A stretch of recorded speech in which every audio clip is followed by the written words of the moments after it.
Welcome to the BlazeSports America Professional Development Webinar Series. Today's topic is designing your practices to enhance individual and team development and success. And we are pleased to present this webinar in partnership with the National Wheelchair Basketball Association.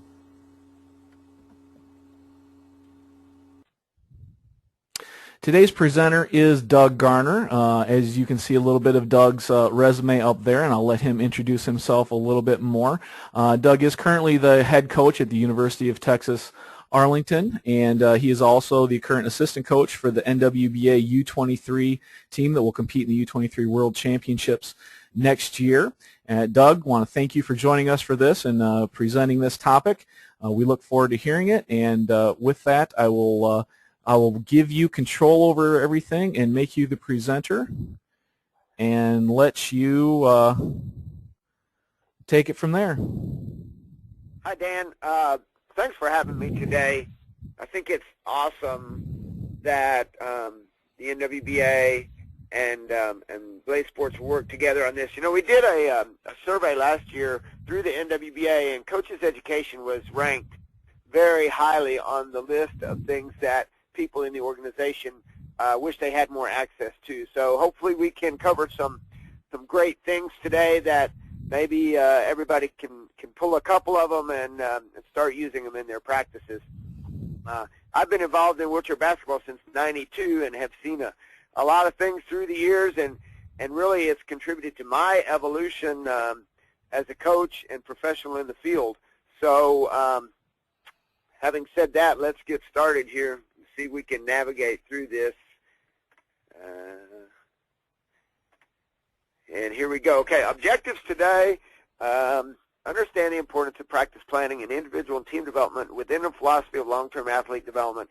And I think that is one of the hardest things to keep in mind as we go through as coaches is understanding the philosophy of long-term athlete development. There's a lot of times because of a variety of pressures and a variety of outside factors that influence us as coaches, we kind of get caught up in winning, we get caught up in different things, and so we have to keep in mind that philosophy. Next is just kind of give a little template that coaches can use, and then they can adjust up and down, in and out, depending on their needs as coaches and what level they're coaching and their athletes and everything like that. And provide suggestions and progressions for drills and activities designed to facilitate successful learning management. And, you know, that's a key, learning management. We have to professionally look at ourselves as educators. And, you know, I like that. You're the chief learning officer. As the coach, you're the chief learning officer. You're directing the talent development and the learning management system within your organization. So that's kind of cool and a neat way for coaches to look at themselves.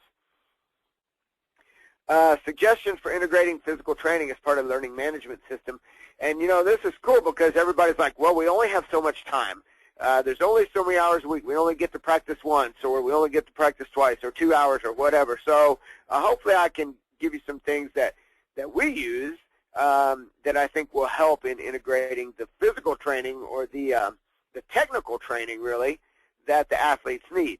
Talk about integrating assessment. You can do this as part of your practice sessions that don't take, it won't take extra time in the practices. Now, outside of practices, yes, assessment does take a little bit extra time, but well worth it. And that was our last webinar, was using assessment. So hopefully a couple easy steps that will help coaches in their planning and development. And then also just a little bit about integrating mental training skills into the learning management and practice design. You know, we can have all the information about a drill or skill development or winning basketball or whatever from any of the websites, you know, Winning Hoops or Breakthrough Basketball. When we get all that and we know how to use it, but really understanding how that incorporates with your total development, your total athlete development program, your total learning management system is something that you really have to play around with. And I think that if coaches can keep the mental training part of that in mind, it'll really help them with their practice organization. So why is it important to plan practices? Well, it gives you flow for your practices, for one thing. There's a lot of factors that come into play when you start a practice. You have people late, you have people who have different skill levels, different classification levels, different experience levels. All of these are things that kind of can throw kinks into your practice if you're not prepared for that. It promotes individual focus and discipline. Post your practices. This is what we're going to do today. This is what we're going to work on. Players come in, they look up on the board. Okay, and then they get their mindset ready for what you have planned. Promotes team focus and discipline. They get that discipline of coming in, finding out, getting mentally ready for that, preparing physically and mentally for that, and there you go, you have a good practice. And a philosophical foundation for doing what you're doing. You're actually putting the time into it to design a learning management system that is going to lead to individual and skill development. So very important that you look at it like that when you're putting together your practice plan. One thing to keep in mind as you're developing your practices are practice planning needs to be periodized. And by this, I'm talking about early season practices, and really you could do off-season practices too. You're going to work things differently. You're going to set up your practice differently in the off-season than you are in the early season. And then you get into late preseason practices, then your in-season practices, and then maybe at the end, if you're going to a national tournament, then you have, well, we like to look at it as training to train, training to compete, and then training to win. And so you might have a few little tweaks later in the season that are a little bit different than you're going to have in your regular season. So if you look at your early season practices and your off-season practices, your off-season practices are going to be a lot of focus on just the physical development, the technical development of your athletes as athletes. You know, chair skills, shooting, basic skills like that that are going to carry over, and skill development that will carry over, speed, agility, their physical conditioning that will carry over into the season. And then you get to your early preseason, which would be like maybe 6 weeks out. Okay, now you got the team all together. What are we working on? Baseline testing for sure. How did they come back from the summer? So we'll come back and we'll do our testing. We do bench press max. We do max reps at 135 pounds. We do chin-ups. We do speed assessment. We do agility assessment, and we do shooting assessment. This does a couple things. One, it keeps your athletes focused over the summer because they know, oh, when I come back, I'm going to do assessment. We have our athletes weigh in, and they have different goals. Some is to gain weight. Some is to lose weight, to maximize their speed and agility. So they know coming back, okay, we're going to do testing. So that's one thing we do. And that keeps them focused in their off-season, too. So they come back, and we'll spend a practice doing our baseline assessment and testing. And then we'll look at where we are as far as what we need to be spending our time on. Now we're looking at going into skill development. Okay, speed, agility, power, passing, shooting. I'll break down the sport, your dribbling skills. You know, do a cone course. Where are we in dribbling skills? And standardize that cone course so that the next time they come through it, they're going to know it's the exact same course. That's very important. Then small group work, your 2-on-2 work, your 3-on-3 work. We do a lot of 3-on-3 quarter court work. And then your physical conditioning. So you're going to spend a little bit more time on a lot of individual things in your early preseason practices.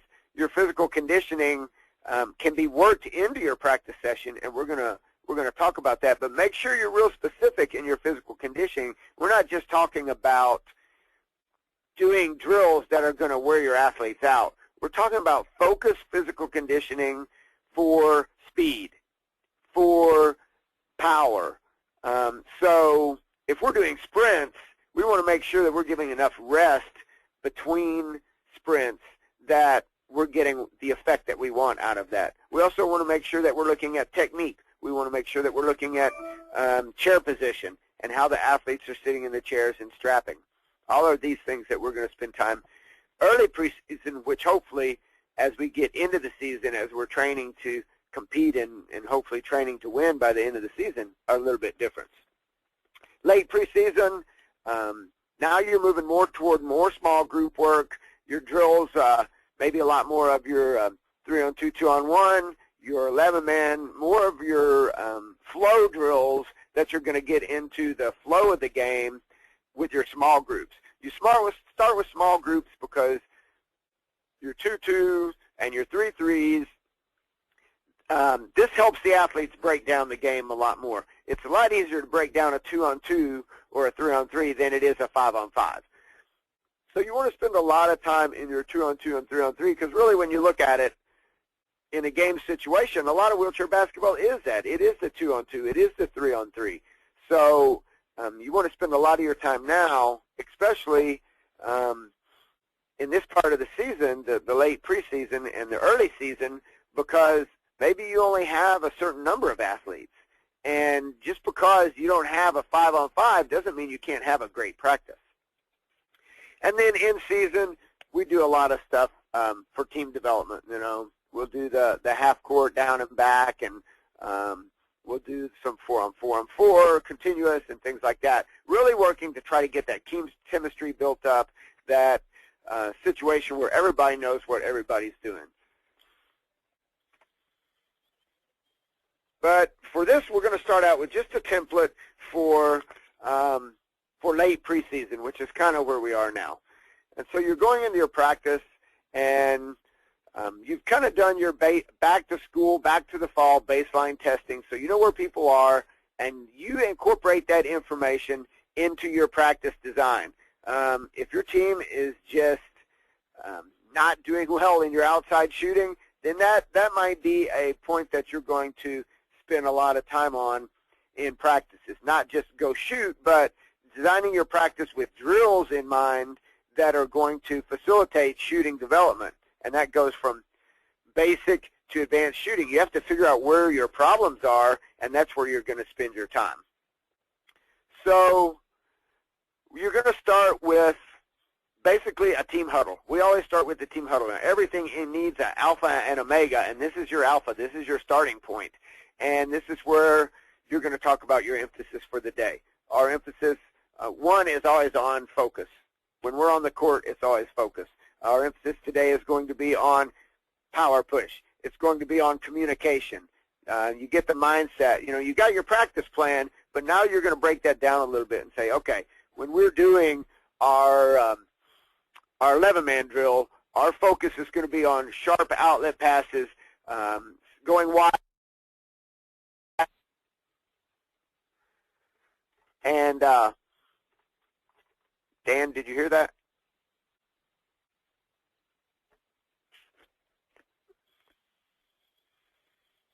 You broke out for a second there, Doug, but that's all I heard. Okay, all right. I just heard a little comment. Want to make sure we're still on. Yep. Okay. And so you got your focus points that you're going to spend time on getting everybody in the right mindset. And this is where you do your mental skills too, and we'll talk about that. Then you're going to do a warm-up. I'll always include a warm-up. There's a lot of things you can do for a warm-up. If you do your 3-on-2, 2-on-1 drill, you can do your 11-man drill. We do a lot of layups as part of warm-up. We'll break up into half the team on each end, and we'll have layup competitions, just going baseline, left 45, right 45, baseline. We'll do Minnesota 22 layups. We'll do Celtic layups. We'll do four-corner layups. There's a lot of ways you can do layups in your warm-up if that's what you want to do. But you just basically want to get the heart rate up for 6 to 8 minutes and make sure the blood's flowing, and then do your stretch and your prehab. Then you want to do whatever your focus point is. Maybe it's ball handling. I think that we neglect ball handling a lot of times in the confusion, so maybe some ball handling drills, some whistle drills, some cone course drills, especially working non-dominant hand, and passing. So those would be maybe our 2 focus points. So our activities, maybe some caterpillar passing, maybe just focusing on the Minnesota 22 layups, focusing on passing. We just did an Army camp, which was a lot of fun for about 30 soldiers, and we did the Minnesota 22 drill, and they either had to make 25 layups or less than five turnovers. So we really focused on passing, and not just passing, but specifically pass the ball so somebody can do something with it. Put the ball where they can move forward, go down the floor, not have to turn. So that was some of our focus points. So you could do a quick 6-minute passing drill. And then move into some conditioning games and activities. Maybe in warm-up you did dribble partner tag. Great activity to warm up with and also to work ball handling drills. So maybe in your conditioning games and activities, you're going to have something that's continuous and that you're focusing on skill development. So maybe a good conditioning game would be like a U-turn leapfrogs or a J-cut leapfrog race or things like that, where you're working the skills that you want to work into your practice session. So 15 minutes for that, and you can work a lot of different things into that. And one thing I recommend, and I'll talk about this later, is get you a file. Have a file of different activities that you can use for specific skill development. So we're into practice now, water break, and then shooting time. And we're going to talk about, okay, what are some different ways to look at development of shooting? Then, because it's late preseason, yeah, of course, instructional time. You want to set up your instructional time so that introduction, activity, feedback, activity, and feedback. So make your instructional time brief. Maybe you're going to talk about chair position. Okay, this is our focus point for our 3-on-3/4 court today, chair position. And then you go from there. You run it, you break into your groups, then you come back, you get back together. And then that's your drills for instructional feedback. Okay, so you're going to walk through it, you're going to go through it at a little bit slower pace, and then you're gradually going to add speed for that. But always sticking with your focus points, and if you are doing like a 3-on-3/4 court, you're still reminding, hey, our focus points today, passing, communication, whatever they were. So you maintain those focus points within your drills for your whole practice. Add some water. Now we're going to have 20-minute running scrimmage, and we'll talk about some things to do there. Then back to shooting drills again at the end of practice, if that's an area that your team needs help in.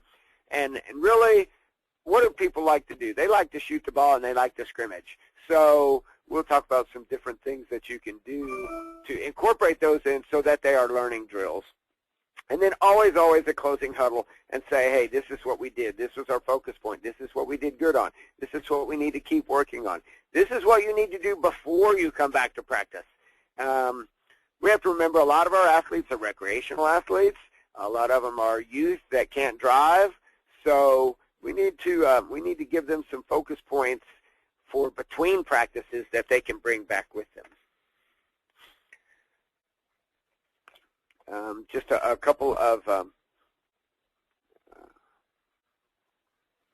definitions here.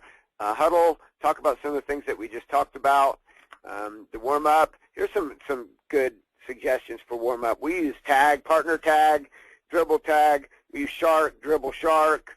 We do a game called 10 catches where it's kind of like football. You have 10 passes to get the ball down across the opposite baseline without turnovers.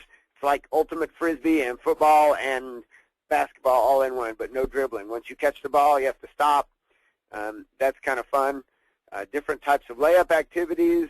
Now you can throw in competition. Like when we do layup activities, we'll be like, okay, the first team that gets 10 in a row or 5 in a row, or the first team that does all 4 layup stations with either 25 makes or 10 in a row. And one of the things that this does is it starts putting a little bit of focus on the athlete, especially when you start getting up around 6, 7, 8. Now you're starting to teach a little bit of mental toughness and a little bit of confidence and a little of those really important mental skills that they're going to need to be successful in the sport. And the stretch, the stretch at the beginning of practice. Most of the research now is showing warm-up, dynamic movement activities at the beginning, so arm circles, arm crosses, body twists, anything that they have in their personal stretching routine. And also we do some TheraBand-type shoulder prehab activities that are really important, and I think we have some links to those on the NWBA website.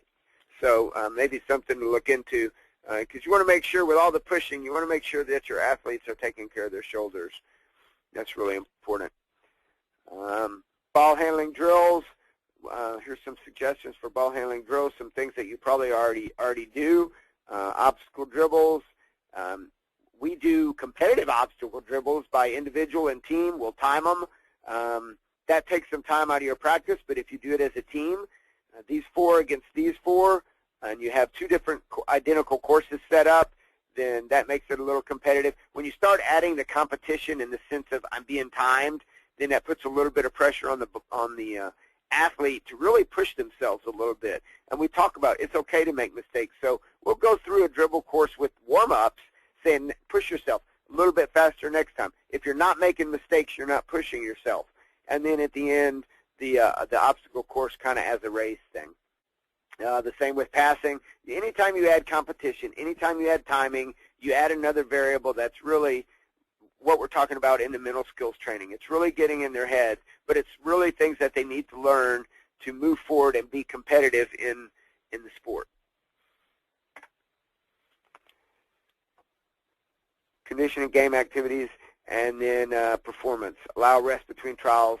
If you're training speed, if you're training agility, you don't do like agility for 12 seconds or 30 seconds, wait 10 and go again. Then all you're doing is training tired muscles. You're not really training fresh muscles for agility, for power. So make sure you're training what you want to train.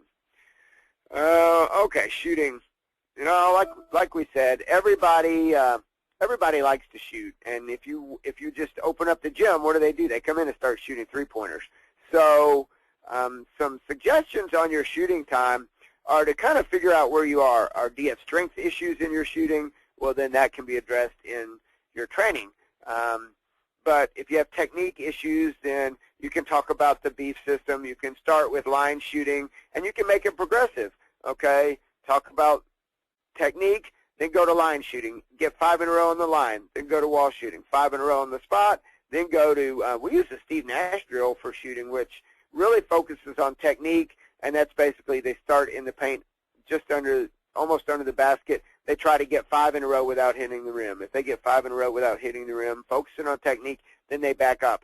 And it's a little 5-minute drill that you can Google search online. We do a lot of spot shots. Basically, those are our game shots. So in our shooting time, we'll do team spot shots. We'll have competitions, maybe these 5 against these 5, and you make 5 shots in a row, then you go to the next spot, and the team that finishes all the spots. There's a ton of neat shooting drills that are online. We look at free throw percentage. We do a thing called spot shot golf. How many shots does it take you to make one make at each spot? And we'll keep up with scores on that. So now we're using assessment here, and we'll chart spot shots. We'll do 10 shots. How many did you make? And then we look from beginning to end of the year, or maybe from beginning in August to October, and say, has our spot shot shooting gotten better in the last 2 months? If we're shooting 40%, then how's that going to carry over into games? And so you need to look at things like that, because you're not going to shoot 40% in practice and then 60% in games. That would be really unusual. I'd like to hear about it if you did. We'll do a lot of partner shootings where we're working on 90 seconds, 2 people per basket or 3 people per basket. You have a rebounder, 90 seconds. How many makes can you get at spot 1? And shoot, rebound, pass, shoot, rebound, pass.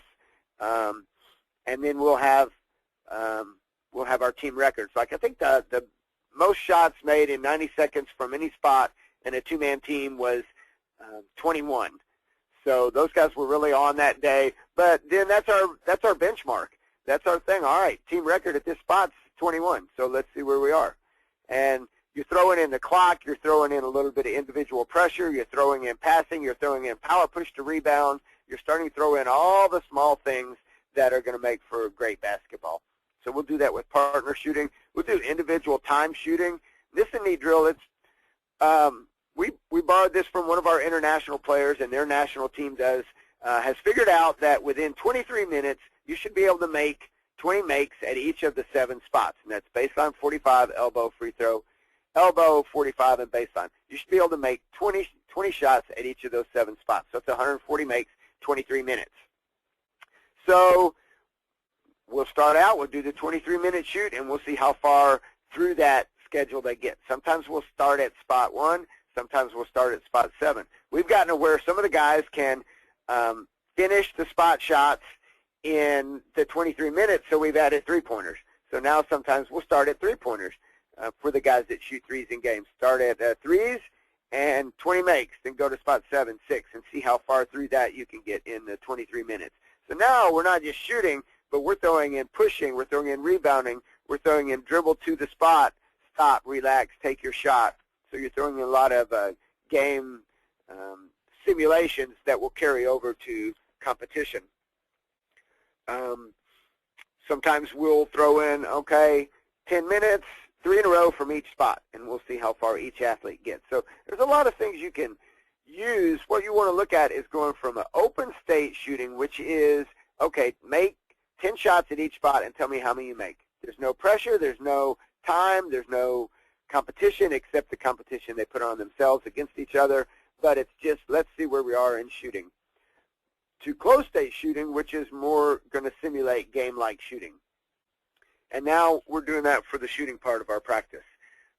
Team shooting, gotcha. If you've never done that, it's like team spot shots. As soon as one team makes, we'll do 8 in a row or 25 from a spot. As soon as you got those makes, boom, gotcha. You have to switch ends, get to the other end, get the ball down there, start at the next spot.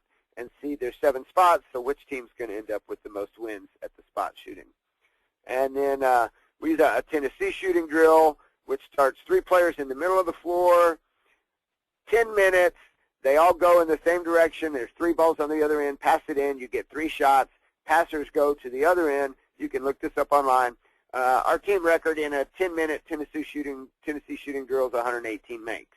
So now we're throwing in some of the conditioning because, boom, you got to make the pass, power push, get down to the other end of the floor, 3-man weave to the other end of the floor, communicate with the person on the baseline, hey, give me the ball, and now we're throwing in some of the conditioning because now they're having to push hard to the other end, relax, catch and shoot, and throw in all those other factors. So there's a lot of variety you can throw into your shooting when you throw in your shooting drills. But the guys love to shoot, and they love to see how well they're doing.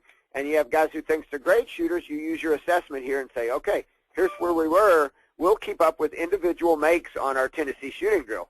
And we'll see, all right, who's shooting 60%? Who's shooting 70%? Who's shooting 25%? And you can have parents on the side keep up with that, or volunteers on the side keep up with all the makes and misses for each of your athletes. And it's good feedback, and that's what it is. It's not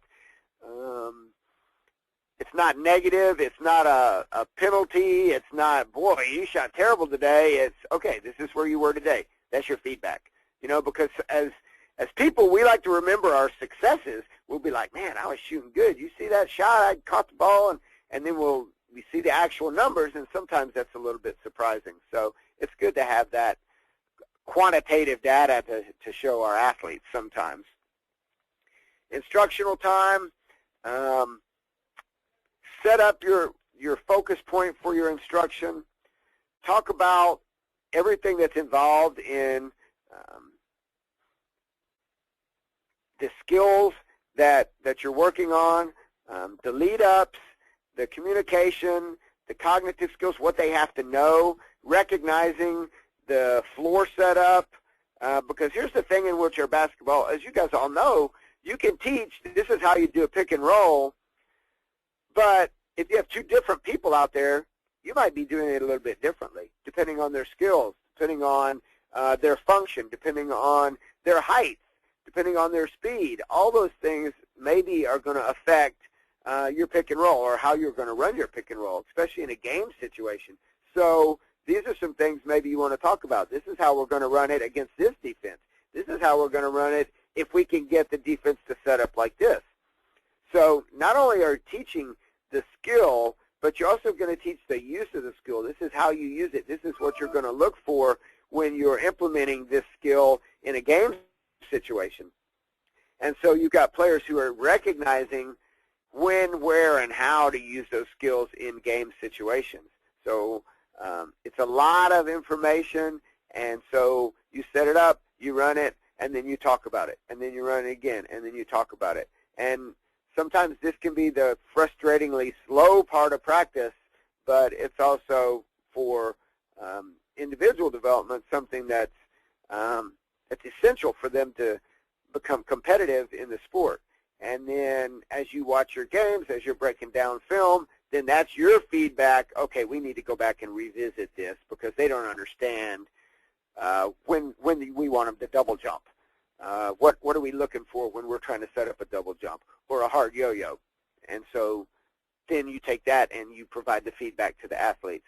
And I think we do a lot of very, very, very active practices, and I really have to make myself go back and focus on feedback, because a lot of times if they run a drill and it's not successful, you assume that they're getting the feedback they need because the drill wasn't successful.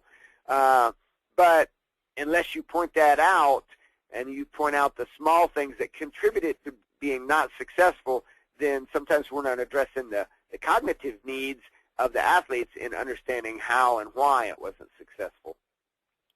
And then your drills for instructional time. You break down and use your 3-on-3 quarter court to work on picking, to work on defensive chair position, to work on help defense and the triple switch. This sets it up in a game-like situation.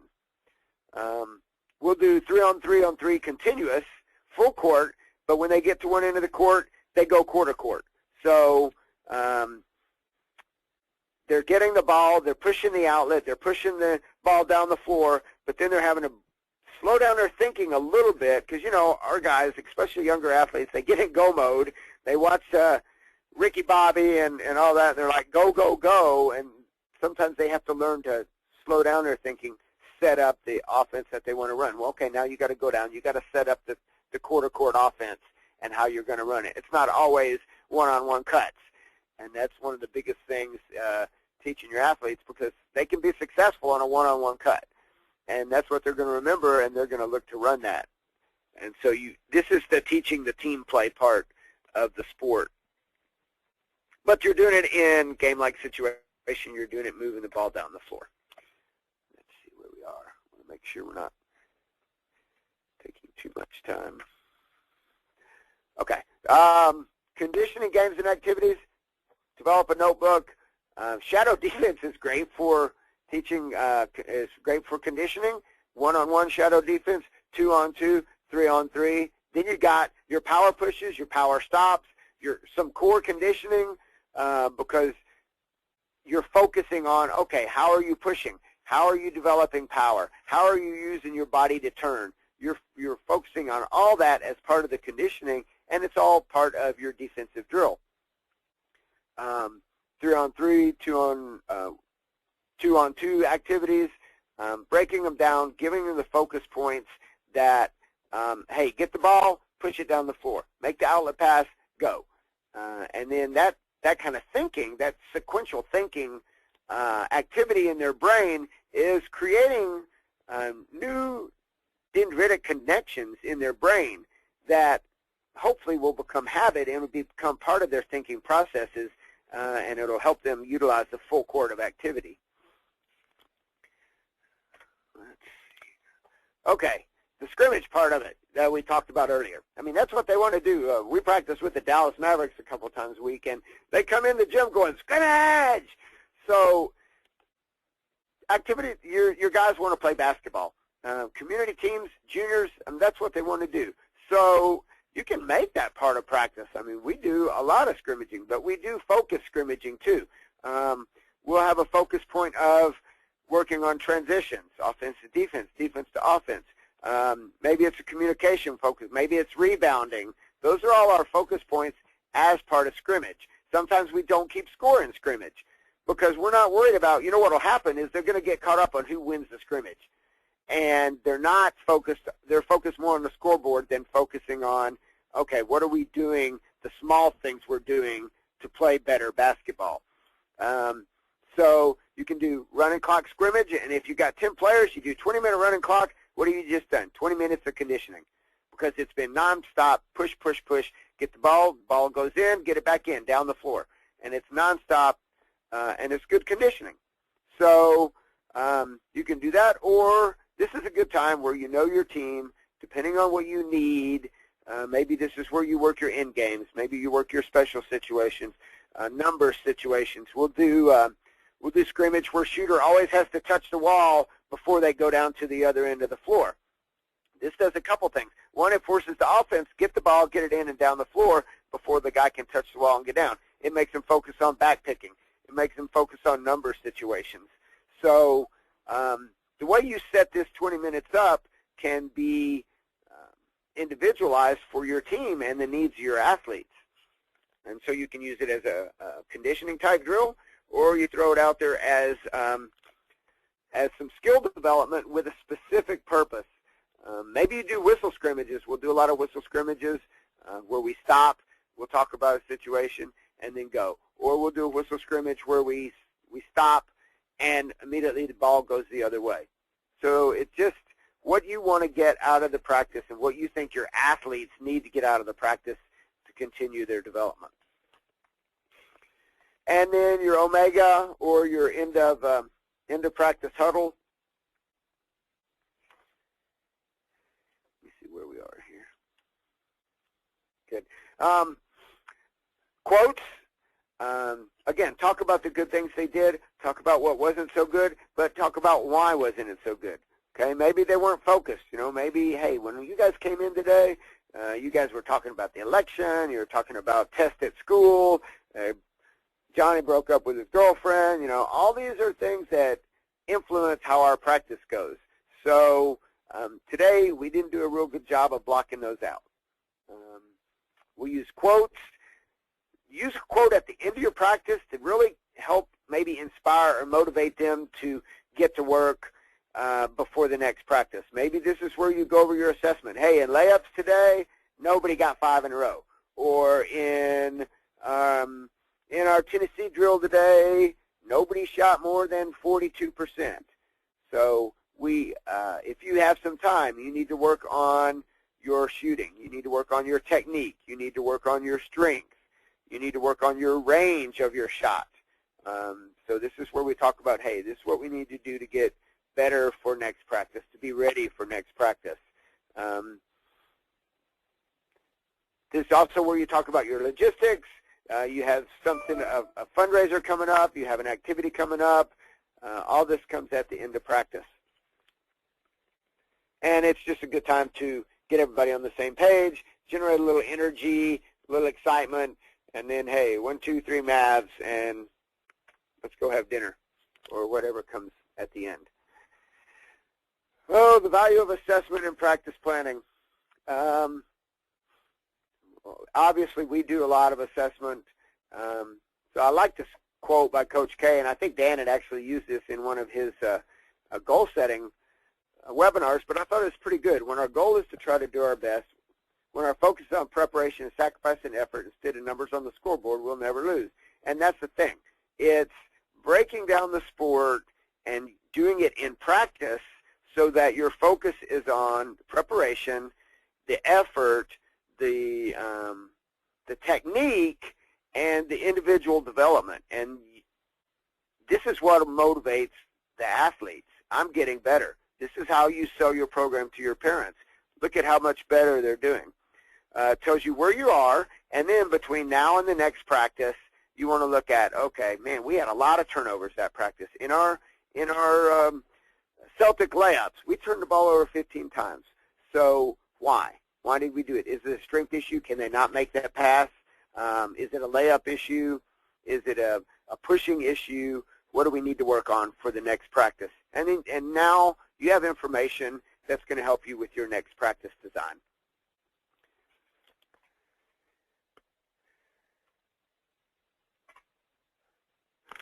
Role of physical conditioning. And like I say here in the first, obvious that speed, agility, and physical skills are imperative in wheelchair basketball success.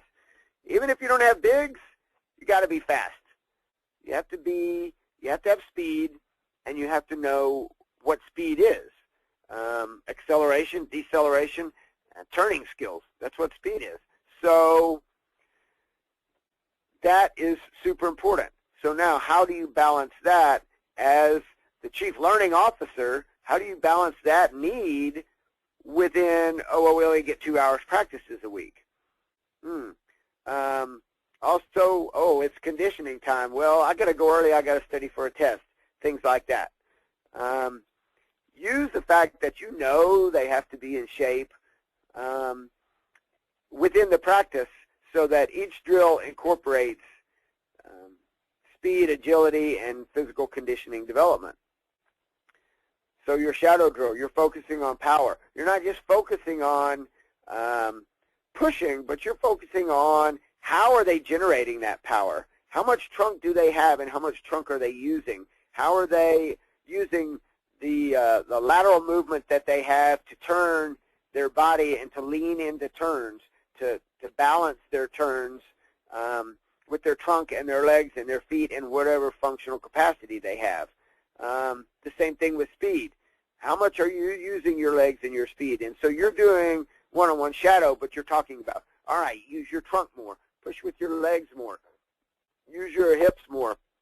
Whatever functional capacity they have, that's what you're focused on in developing that speed within a drill that's within the game of wheelchair basketball. So you're getting all that, but you're using your mental training and your focus points to really get them to think about, wow, how am I pushing fast, or how am I not pushing fast, and what can I do to push faster? What can I do training-wise? What can I do physically-wise within my chair? Maybe it's strapping. Maybe it's my chair setup. Maybe I just really need to focus on using my trunk. And the thing is here that affects a lot of athletes with disabilities is maybe their youth. And if you look at youth, most of our youth in our society have physical education classes that teach them how to use their body and how to move. Well, you know, a lot of times our athletes are excluded from physical education classes, or the physical education teachers don't know how to teach them to use their functional capacity. So basically, you're teaching psychomotor development by incorporating the mind and body and teaching them how to focus on their movement. Maybe you have an athlete who's recently injured, or they're new to the sport. A lot of times we assume that they know how to push their chair. But if we break that down a little bit and use that as a focus point within a drill, like, hey, you got to really use your power push here. You got to really use your trunk to generate power to get here and stop this guy. Now we're using our drills, and we're doing our drills. We're not taking time out to do physical conditioning, but hey, you're the smart guy in the situation, and you actually are getting your conditioning into your practice drills.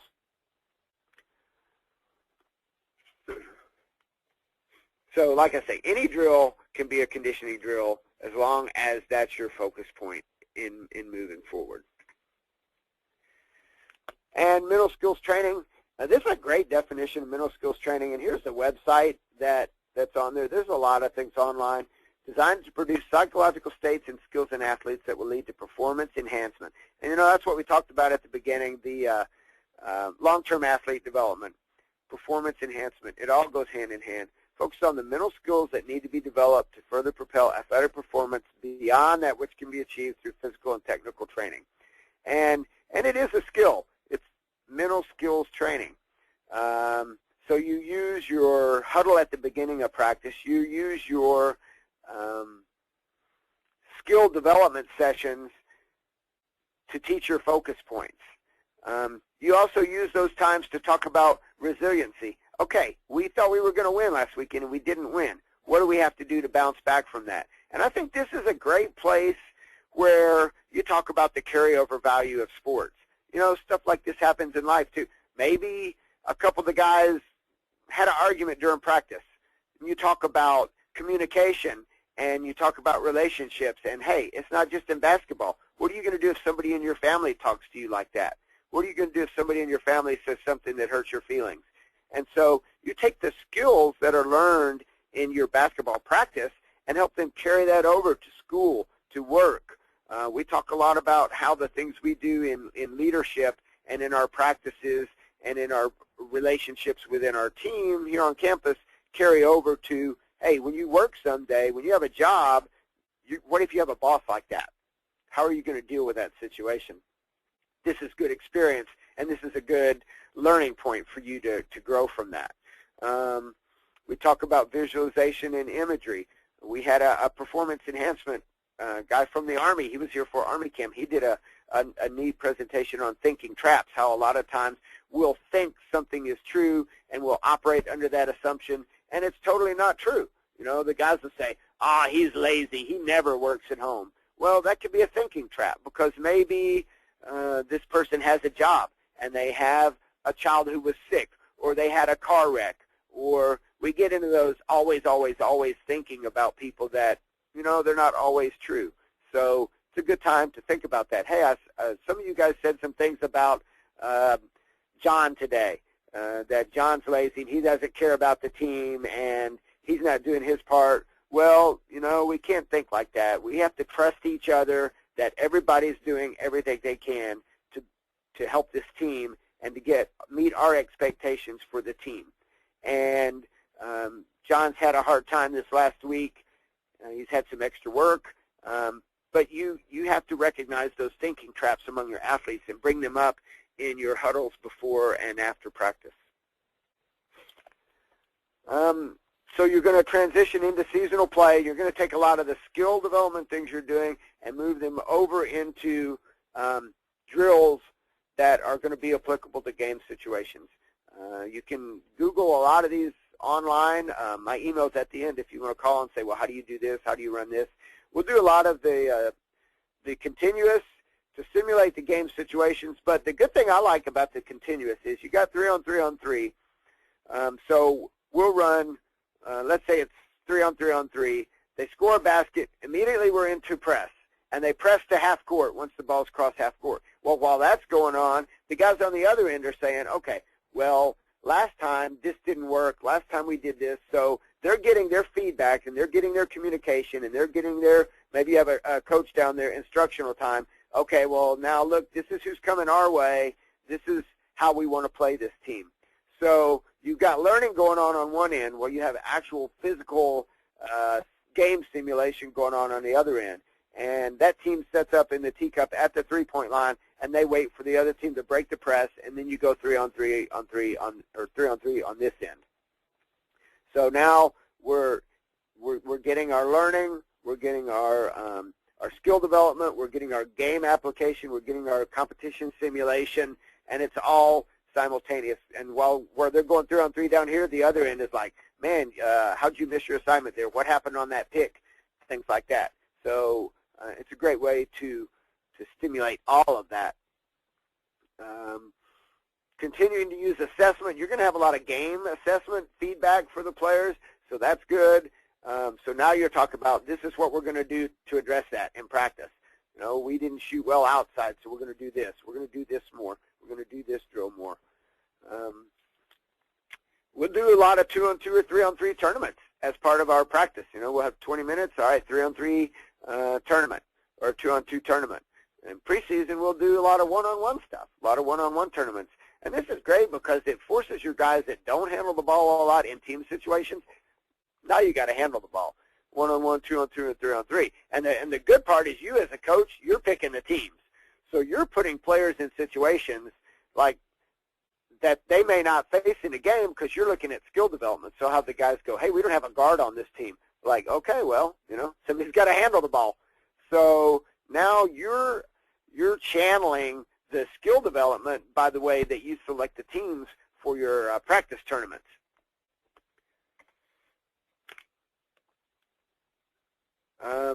Scrimmage, you know, we talked about that. Use your scrimmage time wisely. Use your game situation scrimmage to prepare for the competition. If you have the benefit of a local team to come in and simulate another team, that's great. Use your nonstop scrimmage for conditioning.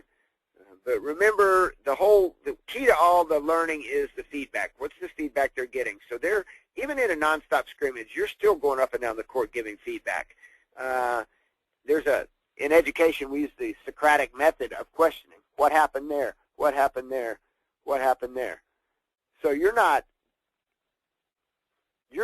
getting them to start developing the processes to get their own feedback. Oh, what happened there? Well, this is what happened, and now what do we do about it?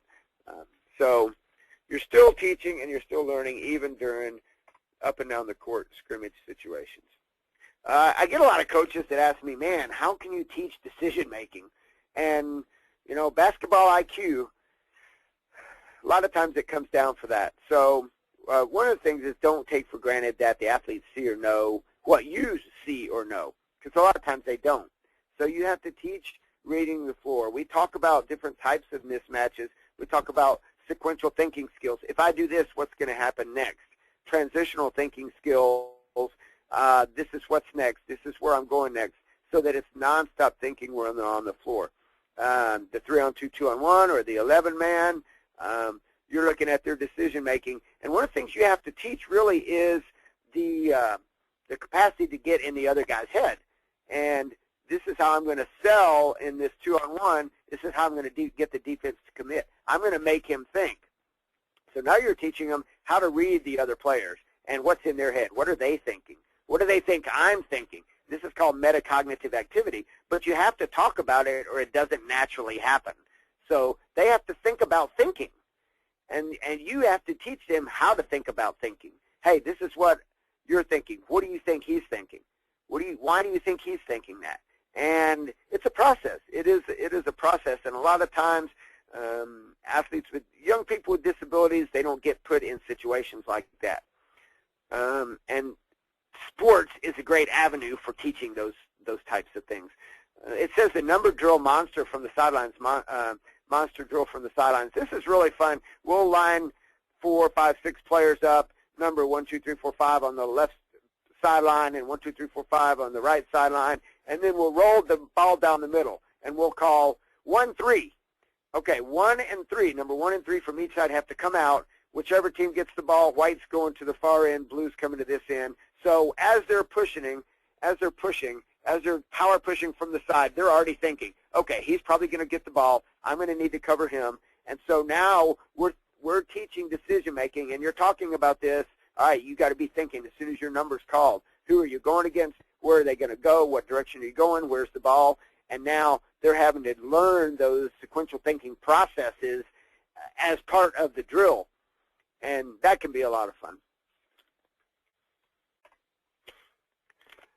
Okay, just some general tips for practice planning that have been helpful to me.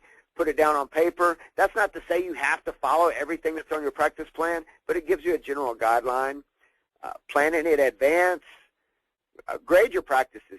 Some people, this is a good end of practice or the start of next practices. This is maybe some good feedback. But make sure you've got some quantitative data. It's not just your opinion, but really, hey, I gave you a B because you had 3 turnovers in the 11-man drill. Reflect on your learning. Good thing, reflect on your learning as a coach. What did I learn about my athletes and my team today? But also teach your athletes how to reflect on their practice. Think about your practice. What did you do good? What do you need to do different next time? Stick with your schedule as much as you can. Sometimes you could run the whole 2 hours on one drill and you're still not going to get it. So move on. And read your athletes. If you do go a little bit over, read your athletes. Are they still focused? Are they still have that intensity? Or is it time to move on, and we'll come back to it? Alternate hard, easy drills and activities. If you have totally intense practice for 2 hours, that's draining. That's totally draining. So maybe throw in a little bit of easier stuff in the middle. Practice the way you play. Demand that, the intensity and focus every time down the floor, no rest. A file of previous activities and a file of skills and drills is great, especially if you come in tired, you had to work the day before. Oh, man, I got to do practice. We really need to do this. You pull up that file, boom, you got about 6 activities that you can use. And, use a clock. Clock is great. Go back to that last one. Use a clock and stay on schedule. You got a clock in your gym, count down, buzzer goes off, practice starts. 3 minutes for water. Then they know, oh, 3 minutes is up. I got to be here, and I got to be ready for the next activity. So a clock is a great way to get their mental focus on their activities for the day. And we just covered a lot of information by email. Hopefully, this maybe stimulated some questions from you. And I am going to turn it back over to Dan. Thank you, Doug. That was great. We are almost out of time. There was one question that I wanted to pose to you for everybody because we have, looking at the attendee list, we have a lot of community coaches there, and this is certainly something I struggled with when I was a young coach that hopefully I've gotten a lot better with. But when you're engaged in practice, what kind of philosophy do you use and communicate to your athletes about making mistakes? About what? Making mistakes in practice. Well, we talk about that a lot, and we talk about if you're not making mistakes, you're not getting better. When we talk about you have to practice out of your comfort zone sometimes, and it's really hard for people to do that, and it's hard when people make mistakes, and you have people on the team who get frustrated by that. But the key is the only way you're going to get better is by making mistakes, because it means you're pushing that line, you're pushing that your skill to the top of your development, and that's where you find out, okay, this is where I'm making mistakes, this is where I need to work. So I look at making mistakes as a positive.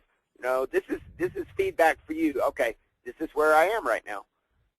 And how powerful do you find that when you have that philosophy and you communicate it to your athletes and they realize that it's okay to do it as long as you learn from it? Yeah, exactly. I mean, that's the thing. You have to learn from it. You have to reflect on it. You have to recognize a mistake for what it is. It's feedback. It's not that you're a bad player. It's not that somebody else is a bad player. It's feedback. What do you do different next time? Excellent. Well, Doug, thank you once again. That is our time, and in case you came in late, you will have a survey that opens up in your browser following this. We'd love to get your feedback. There are a couple questions on there about what webinar topics you'd like to see for both NWBA and BlazeSports in the future. We'd love to get your insight as to what you'd like to see so we can put some webinars together for that. There are CEUs available for this through the University of Central Oklahoma, but you do need to complete the survey in order to get those. And again, if you have any questions about today's topics, you can certainly get a hold of Doug, and there's his email address. Once again, if it will come up on the screen. Once again, Doug, thank you for your time. We always appreciate having you here, and hopefully we'll have you back again. And I'd like to thank everyone for joining us today for the webinar, and we'll hope to see you again in the future. Thanks, and have a great day, everyone. Thanks, Dan.